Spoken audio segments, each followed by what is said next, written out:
Friday, the 11th of March 2011, a major earthquake hit Japan's east coast. It was the most powerful the country had ever seen. It triggered a 40-meter tsunami that wrecked everything in its way. Residents were given just an 8-minute warning. The tsunami would go on to claim the lives of around 20,000 people. With a 40-foot wave, those close to the impact didn't stand much of a chance. For weeks, there was chaos and devastation, and thousands of people would never even be found.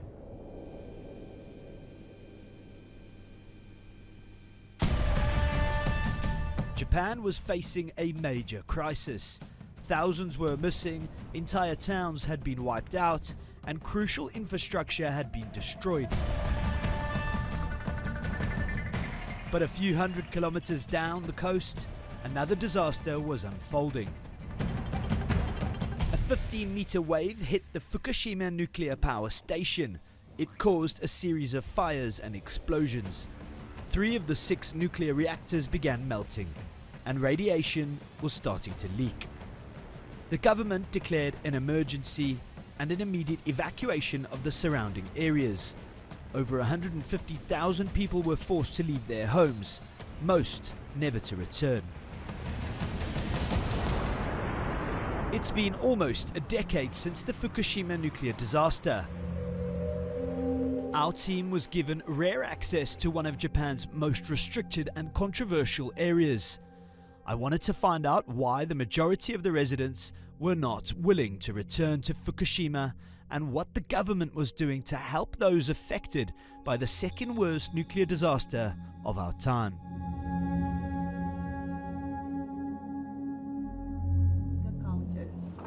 So later I'm talking about the radiation. We left Tokyo and drove 3 hours towards the exclusion zone. Your Geiger counter. I was given a Geiger counter, an instrument used to measure radiation levels. On the outskirts of Tokyo, it showed a reading of 0.09, which is perfectly normal for any major city. But as we approached the surrounding areas of the exclusion zone, the atmosphere changed. Roads were closed and checkpoints became frequent. Those outside of their vehicles were wearing protective clothing. The evacuation order in Tomioka was lifted in 2013, but the place is still eerily quiet. The vegetation has grown wild and houses are clearly still empty. Hiroko Nakayama was born and raised a few kilometers away from the Fukushima nuclear plant. She, like many others, was forced to evacuate Tomioka town after the disaster. But in 2013, Hiroko was told she could return to her home. She thought her nightmare was finally over. This seemed like a good place to live 2 years ago. But in fact, the last 2 years have been tremendously difficult for me. Lots of people say they wonder if they'll ever return, and if they'd meet their loved ones again. In reality, no one has returned here, not even when the restrictions were lifted and it had become a town where people could live in once more, or it had become livable once again. It's obvious that no one will ever want to return, so in fact for me, the past 2 years have been more difficult than any others since the earthquake. Some residents have settled elsewhere and have no reason to start over again, but others still have concerns about the levels of radiation. Although the government claims the area is now safe, many former residents don't trust those in charge. Hiroko believes that there should be more information out there for people to make up their own minds. The government says that the radiation levels in the town are safe and of no concern to health. I believe that the number of people who are scared of radiation is exaggerated. But no one has or understands the data, so I've had to decide my own path depending on whether or not I believe it's safe. Although the numbers are low, some people are afraid of the radiation levels, especially people from outside the Fukushima prefecture. But I believe that they just don't understand what's going on, and we have the chance to explain the situation to them. As we continued our journey towards the no-go zone, there were constant reminders of the suffering that took place. It soon becomes evident of just how little time the people had to get out. Restaurant boards still advertise the lunchtime special. A peek through a school window, and you can see pictures of smiling children on the classroom walls. But the streets are totally deserted and desolate. Possessions are scattered across the homes, and some shops have been looted.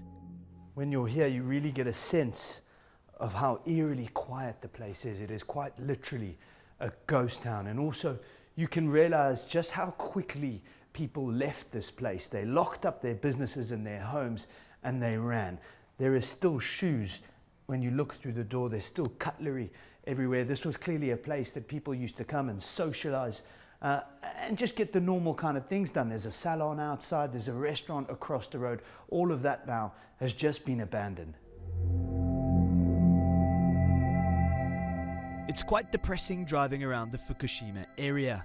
I had hoped that those responsible, like the Tokyo Electric Power Company, would have done their bit to rebuild the region, or that the government would be doing more to kickstart the community.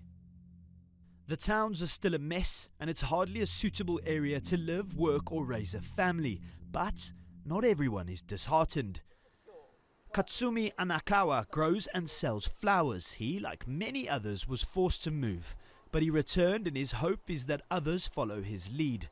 The worst and most difficult part of it all was that I couldn't help anyone once we were forced to leave. I desperately wanted to return here to save more people. I'm very grateful for the support we received from TEPCO and the government. We were able to build a new house with the subsidies provided by the government. I would love to be able to go back to the good old days, everyone happy and laughing together once again. I want to see Fukushima thrive as it once did before the earthquake, and I'll endeavour to see it happen however hard I must try.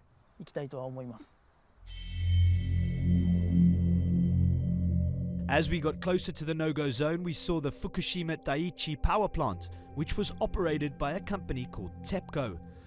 Surrounded by cranes, it is slowly being dismantled. It's estimated that the removal operation and cleanup process could take another 40 years. Well, we're going through the no-go zone right now, and this is the most radiation so far that we've been exposed to, and you can clearly see why the authorities don't want anybody to be in this area. The main exclusion zone has its own security checkpoints. The only vehicles going in or out are the ones involved in the cleanup process. In 2016, the Japanese government and TEPCO said the nuclear disaster had cost the country $400 billion. With another 30 or 40 years to go, it's quite possible to see that figure running into the trillions. These fields used to be for farming and harvesting crops, but these days they are home to thousands of bags of radioactive soil. The workers painstakingly gather up the soil, and then it's crushed and placed into these black sacks. The government has promised to eventually move the radioactive waste, but they are still trying to find a town or city willing to take it. It's hardly surprising that the locals are reluctant to move back to an area containing millions of cubic meters of radioactive soil. The operation is done away from the public, and limited information is given. If I was a local, I wouldn't risk coming back here either.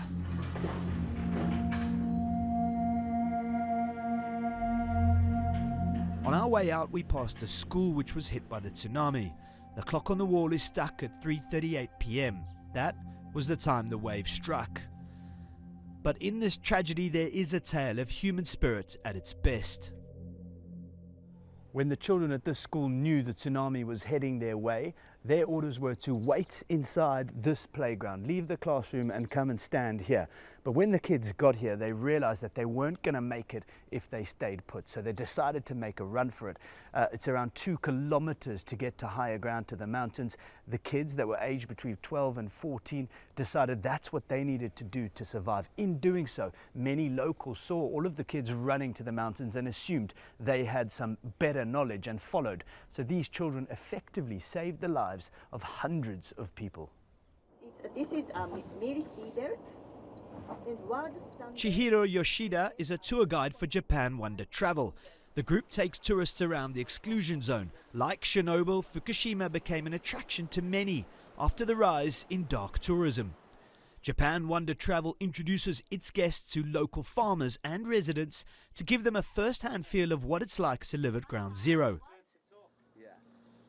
Chihiro has been coming to Fukushima for years, and even she says she's losing faith. My first time I came here, it was, I think, very sad.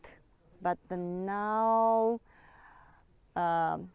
yesterday we saw the locals, but she said also now it's more sad because I thought the people coming back and the number of the people is getting higher and higher, but still not the same level as before 2 years ago. So now I need to find another hope here. We need to create a job or other things. As our journey came to an end, we headed back towards the coast. This is where the tsunami came in, and this is where it all began.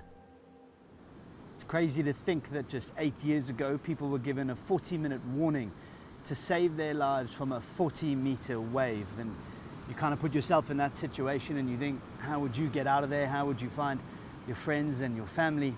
And it's terrifying. And you can't help but think, having been here, that the survivors, the ones who some call them the lucky ones, well, that's the wrong word completely to use for them. Their lives have been turned upside down. They've lost loved ones. They've lost their homes, their jobs, everything, and they still haven't come back. And having been here, having experienced all the different towns and spoken to all the different people, you just get this feeling that the government and TEPCO could be doing a lot more.